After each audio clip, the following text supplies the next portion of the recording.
When the Cicatrix Maledictum opened and the Noctis Aeterna began, the galaxy was plunged into an age of darkness not seen for millennia, perhaps ever.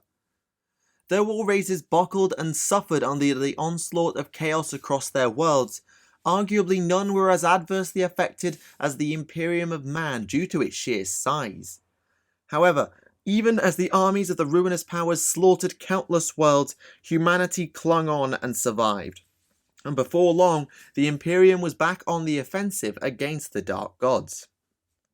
Such an undertaking may have borne echoes of the Imperium's dawning days, but things were different now. A son of the Emperor was at the helm rather than the master of mankind, and the goal was instead survival as opposed to conquest. Organised and later led by the Primarch reborn Roboute Guilliman, it was known as the Indomitus Crusade.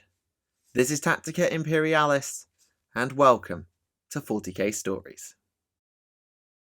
Before we get into the logistics and the execution of the Indomitus Crusade, let's get ourselves a fuller sense of context for the situation in the Imperium and the galaxy at the time. This may be familiar ground for some of you, it didn't happen that long ago, but I want to make sure everyone is on the same page. The Cicatrix Maledictum, the titanic warp storm known as the Great Rift, Gork's Grin, the Montier Va, and many other names, began to open across the galaxy into the aftermath of the destruction of Cadia in the 13th Black Crusade. The loss of such a critical source of pylons near to the Eye of Terror allowed the warp to break into reality all over the place, and many localized warp storms would end up merging into the wider one to form the Maledictum. By the time the situation stabilised, and I use that term very loosely given it's the warp, the Maledictum had cut the galaxy in two along a diagonal, stretching from the Eye of Terror in the northwest to Ultramar in the southeast. The region to the west of the rift, the side containing Terra, was termed Imperium Sanctus, whilst the region on the far side was named Imperium Nihilus, or the Dark Imperium. However, whilst the Maledictum was still in the process of coalescing, an Imperial force was en route to Terra with all haste. This was known as the Terran Crusade, led by the recently resurrected Primarch of the Ultramarines, Roboute Guilliman. The Crusade had been rapidly assembled by the Primarch after fending off a Black Legion invasion of his home world Macragge, with the intent of visiting the Golden Throne and the Emperor himself, but it ran afoul of trouble at almost every turn due to the efforts of the Chaos Gods. From the Red Corsairs aided by Kairos Fateweaver to the Thousand Suns under Magnus the Red, the Terran Crusade suffered incredible attrition and had to be rescued in fact by none other than the Fallen Angels led by Cypher. Eventually, the Crusade concluded on Terra's moon of Luna, as the surviving members were forced to jump out of the webway to prevent Magnus from reaching Terra.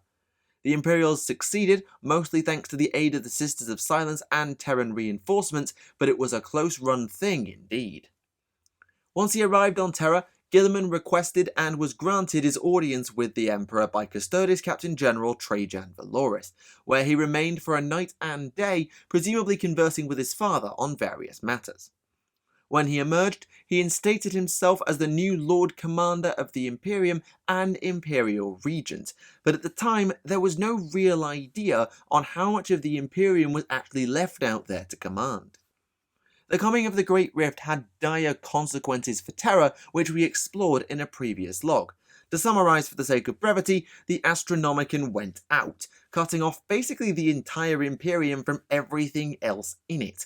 Communication and travel became impossible, and chaos and anarchy ruled in both Imperium Sanctus and Nihilus. This period is known officially as the Noctis Aeterna, or perhaps more commonly as the Blackness, and it lasted for 33 days on Terra, though the length varied from world to world due to one thing or another. It's still going on for some, apparently. During this period, Terra was invaded by an external force for the first time in millennia, as a vast demonic host of Khorne assailed the Imperial Palace directly, only being turned back by the combined efforts of Guilliman, Custodes, Silent Sisters, and more.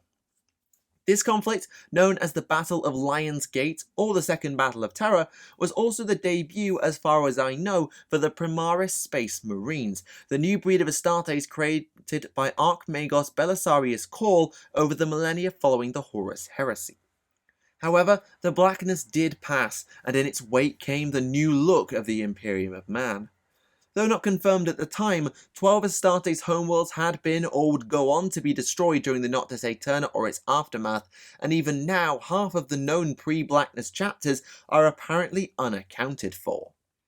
When they were able to communicate again, almost every world in Imperium Sancta seemed to be sending one distress call or another, and Imperium Nihilus was still pretty much unreachable at the time due to the presence of the Maledictum.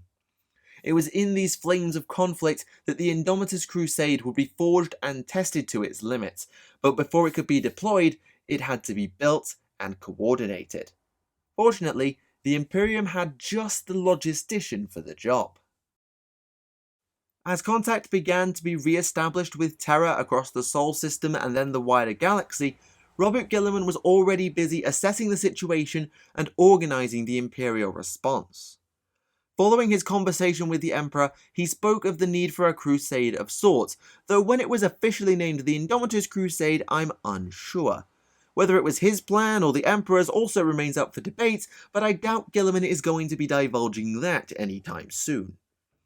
However, the Indomitus Crusade would not be, like many Imperial Crusades, dominated by one section of the Imperial military such as the Adeptus Astartes. Either the Battle of Luna, perhaps the Terran Crusade, or even Lion's Gate had shown Guilliman something that even detractors of the Imperium are forced to acknowledge. When it fights using a combined arms approach with coordinated command and actually gets its backside in gear, it's a very effective war machine that is more than a little bit difficult to defeat. So, rather than use the Primaris Astartes broadly alone in what may have been termed the Great Crusade Mark II, Guilliman embraced this combined arms power of the Imperium in order to craft the Indomitus Crusade's forces. Even before speaking to the Senatorum Imperialis to lay out his plans and seek their approval, he had already started to put things into place. The High Lords did back him, despite suspicions that this was basically a power grab by the Lord Commander, though arguably they might have just not wanted to lose their own ridiculous influence as opposed to actually being concerned. The Primarch spoke to the leaders of several major organisations in private, including the Martian Fabricator General and the leader of the Adepta Sororitas, and though it's unknown what price was exactly paid by the Primarch, their aid for the Indomitus Crusade was secured. But even with the best will in the galaxy and the support of major institutions, the Crusade was going to go nowhere without troops and fleets. And while Sol did have a fleet, Battlefleet Solar, that would never be enough to save the Imperium on its own. Unfortunately, it wasn't as if the Imperium had fleets and troops to spare. As mentioned, most of them were embattled at home by Chaos, Xenos, or possibly both, and even Terra was covered in cults and troubles following the Blackness. Guilliman was aware of all of this, but rather than respond to the seemingly endless calls for aid, he restrained from doing so where arguably many other Primarchs would have rushed to war. He knew that the Imperium's survival as a whole hinged on this period, and his ability, some say curse, to see the big picture meant that despite his desire to help, he had to stay his hand. Not that he was happy about it, mind you. I hear them, all of them, every time I close my eyes. The distress calls that went unanswered, the appeals for aid that we might have offered had necessity been less cruel. I know that to save them would have been to lose the Imperium entire, and yet I hear their voices still. Perhaps that is only right. Perhaps that is my punishment. Nonetheless, despite his grievances, Guilliman pressed on. Once he had the Imperial leadership on side and had secured the aid of the wider Sol system, his next task was to secure a launching off point for the Indomitus Crusade, which would have to be Sol due to the lack of contact with or safety in the wider Imperium at the time. The worlds of Sol weren't embattled per se, not since the Battle of Lion's Gate anyway, but Terra was hardly stable at the time due to various cults and dissidents embedded throughout its massive hives. To ensure that this instability would not become a problem going forward, a series of battles known as the Primarch's Scourge began. All across Terra, cults were rooted out and purged by the Custodes, the Ecclesiarchy, the Arbites, and even the Assassinorum. No rung of Terran society was safe from the Scourge, Citizens, officials, even one of the leaders of the Navis Nobilite was caught up for opposing or attempting to manipulate the new Imperial direction. Obviously, on a planet as ridiculously overpopulated as Terra, even a death count in the millions wasn't going to eradicate the threat completely, but the dissident and rebellious voices were confined to the shadows for a time to allow the Indomitus Crusade to be built almost unheeded. Sol's forces, both land and fleet-based, would be ready to go in relatively short order, with the Primaris Space Marines continually being reinforced by the now accelerated Ultima founding. But the Crusade would need more, much more, to deal with what was out there. And so Guilliman's observations and calculations turned to the data from the newly contacted worlds and systems outside of Sol, at which point the assessments became necessarily brutal due to that big picture worldview the Lord Commander was stuck with. The basis of the decision-making process, though probably a bit more complicated than this, went roughly as follows. If the forces in a system were winning, or at least in with a good chance of holding out on their own, they were left to do so, left to their own devices to continue the fight. On the other hand, the much larger hand, if a world or a system was going to be lost unless reinforcement or aid arrived and quick, then Guilliman ordered the troops there to cede that territory, leaving only a rearguard to ensure their main forces could get to Sol and join the Indomitus Crusade instead. Some refused to come, then Guilliman let them stay, but armies and fleets from across Imperium Sanctus did comply, joining the muster at Terra that was fast becoming the single largest Imperial army since the days of the Great Crusade. Not only did military assets come to Sol, but Guilliman also commanded logistical and support groups to join up as well, whether they be fuel carrier ships or fabricator barges of the Adeptus Mechanicus to repair and replace lost or damaged material. Even some of the Adastra Telepathicus black ships joined up with the Crusade, as their traditional travel lanes had been compromised or lost due to the Maledictum, and they would often pick over following the Crusade, collecting their tithes of psychers in what became known as flights of crows to keep the Golden Throne and the Astronomicon working as intended. Such was the volume of ships entering the Sol system during this muster that the Inquisition's Ordo Malleus began to warn of full warp breaches around Sol's border, and so additional staging posts in deep space had to be established to keep the arrival of ships flowing at the same rate. To ensure everything was efficiently and correctly supplied and marshalled, Guilliman also went round all the bureaucracy and established a brand new organisation to oversee the process, known as the Officio Logisticarum. Despite being the best and brightest of both the Administratum and the Munitorum on Terra, the group unofficially nicknamed as Guilliman's Hand still faced a monumental task, but they pulled it off within the Primarch's guidelines, and soon the Indomitus Crusade was ready to go and reconquer the stars and save the Imperium. Well, almost ready anyway. Much like the Great Crusade was organised into the expeditionary fleets, the Indomitus Crusade was not a single rolling ball of death conquering one system at a time. For a start, it would be far too cumbersome with ships getting in each other's way a lot. I don't have an exact number on the amount of ships that were present in Sol, the Officio Logisticarum will, but we know it was an awful lot. Second, any battles fought by a combined crusade would be a case of exceptionally pointless overkill, utterly crushing whatever was in its way, but ultimately failing in reconquering the Imperium due to only fighting one battle at a time. As a result, Guilliman and co divided their forces into several inconsistent and unique fleets, 10 in all initially, each a broad mixture of troops and ships as dictated by Guilliman's hand. Even divided like this, any one of these fleets was at least a few hundred ships and still represented ridiculous overkill for almost anything it would encounter. So each fleet was divided again into independent, self-sufficient battle groups, which would follow the broad path of the wider fleet, but would be free to pursue their own engagements as they went, and with commanders given Inquisitor-level authority to requisition reinforcement on the fly. These battle groups could be further split into temporary task forces for the duration of a given assignment or campaign, but there was one last addition for some chosen task forces before the Crusade could finally get going. A small contingent of Sisters of Silence, Adeptus Custodes, and Magos Biologus of the Mechanicus were attached to certain task forces before departure.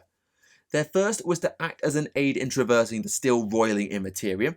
The second were envoys to ensure every Imperial group met along the way played ball, and the last were to carry a cache of gene seed along with the necessary technology to create more Primaris Space Marines.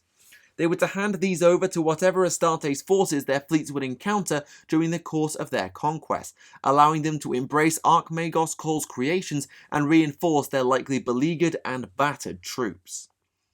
The overwhelming majority of chapters would accept this boon, though some like the Blood Ravens were rather terse and uncertain even with the Custodian presence. Yet the odd few like the Flesh Terrors refused Guilliman or the Custodes outright. Guilliman himself would not actually join the first fleet that left Sol, coded as Fleet Tertius, as a new threat arose known as the Crusade of Slaughter. This Khornate campaign was on a rampage through Imperial territory and making a beeline for Sol, and the Mistress of Fleet Tertius requested that she and her fleet leave Sol early in order to take it on. Breaking down into battle groups and task forces, Fleet Tertius engaged the Crusade of Slaughter in several systems at once, and whilst there were almost inevitable teething problems, it was a roaring success overall. The Battle of Makorta Sound is the renowned engagement of this war that finally saw the Khornate forces crushed, and Fleet Tertius kept on rolling into Segmentum Pacificus then Tempestus per its planned route. The arguably toughest of the routes was embarked on next, as Fleet Secundus, led by the Sisters of Battle, headed on a collision course with the Eye of Terror on what became known as the Road of Martyrs. And then, and only then, did Guilliman himself set out, taking the leadership of Fleet Primus alongside Archmagos Call and the Grey Shields, the as yet unassigned Primaris Astartes who would go on to reinforce existing chapters or create brand new ones. Fleet after fleet was mustered and deployed by the Logisticarum, now operating without the direct supervision of Guilliman, and the splintering of these fleets saw many systems brought back to compliance in brutal wars and occasionally despotic fleet masters, because that's just how the Imperium is. Word of the Indomitus Crusade and the returned Guilliman spread, with some worlds like Necromunda quelling any internal rebellions just by hearing word that it was coming. Some worlds needed even less. It may surprise nobody that Catachan had dealt with its demonic invaders before the Crusade even came around, allowing the passing fleet to resupply and reinforce easily. Eventually, the discovery of a stable warp corridor in the Narkmund Gauntlet allowed the Crusade to cross over into Imperium Nihilus, with Fleet Primus making its final stop at the Blood Angels' homeworld of Baal before Guilliman returned to Imperium Sanctus. The Primaris Marines were distributed along with the means to make more, and to look at things on the macro scale, the Indomitus Crusade was an arguably unqualified success, but that only tells part of the story. Many worlds found were beyond saving, with Exterminators being the only viable response to their corruption or Chaos's dominion. Dozens of systems were found in devoted service and thrall of the ruinous powers, and many others were laced with ambushes and grinding attrition that the Crusade was forced to circumvent in order to ensure it didn't become bogged down ad infinitum.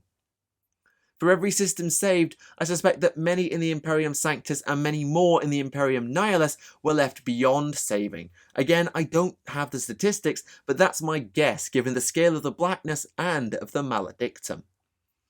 Eventually, however, things began to run out of steam somewhat for the Indomitus Crusade. The Grey Shields were distributed or reformed into new chapters, the vast production facilities of Archmagos Call's flagship ran dry, and events back home in Ultramar became too serious for Guilliman to ignore. The final battle, at least for Fleet Primus, was around the warp rift known as the Pit of Rorkos, an area of space actually never claimed by humanity, but the traitor and demonic forces had later taken and fortified. It was another dominant victory for the Indomitus Crusade, both in orbit and on the world 108/Beta Calipus 9.2.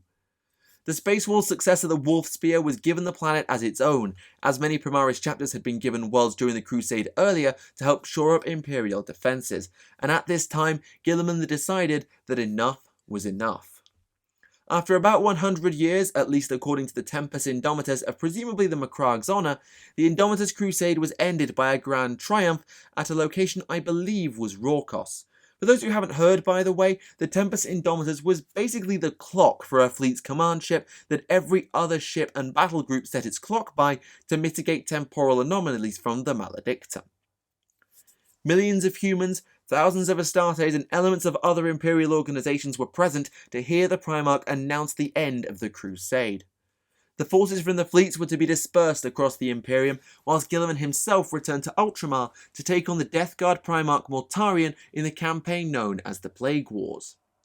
That said, the aforementioned temporal problems mean that I wager some of the Indomitus battle groups will still be out there, fighting as though the Crusade is still going on, since word from Guilliman won't have arrived yet. Either way, the Indomitus Crusade did achieve many of its goals. Morale was boosted by the Reconquest and the presence of Guilliman, a son of the Emperor. Many worlds were broken from Chaos's rule and brought back under the Imperium's heel, and a method to cross the Cicatrix Maledictum and reach Imperium Nihilus was found, fortified, and at least just about still holds. Commander Dante of the Blood Angels was instated by Guilliman as the Warden of the Dark Imperium, whilst the Primarch remained in Imperium Sanctus, and the Emperor's domain survives to face the new era in the galaxy, but many worlds do remain lost to Chaos or the Noctis Aeterna, and it is unknown if the Imperium will ever truly recover. So ends the tale of the Indomitus Crusade, at least officially according to Guilliman's Tempest Indomitus. Whilst we know little of just how much has been retaken by the 10 or more fleets of the Crusade due to the Maledictum's interference and the general chaos of this new age, it undoubtedly achieved its goals to at least some extent. Some may dismiss it as the Great Crusade Mark II, others as a power grab by a Primarch reborn seeking to emulate his father, but it may well have saved the Imperium for at least a little while longer. Between the vast numbers of Primaris Astartes now deployed across the galaxy and the reorganization of the Codex Imperialis along with this potential military revamp under the Logistic Harem, there may yet be a sliver of hope for humanity's empire these days. Maybe. But for now, we must let galactic events play out to see if it is an age of hope or destruction for the Imperium, so let's move on. Since we've been talking about the war in combination with recent events, I think I want to talk about someone very much attuned with the Immaterium, who has had a hidden yet critical hand in shaping things in the Materium today, as well as for millennia before. Thank you for watching Tactica Imperialis, and I'll see you all again. Goodbye.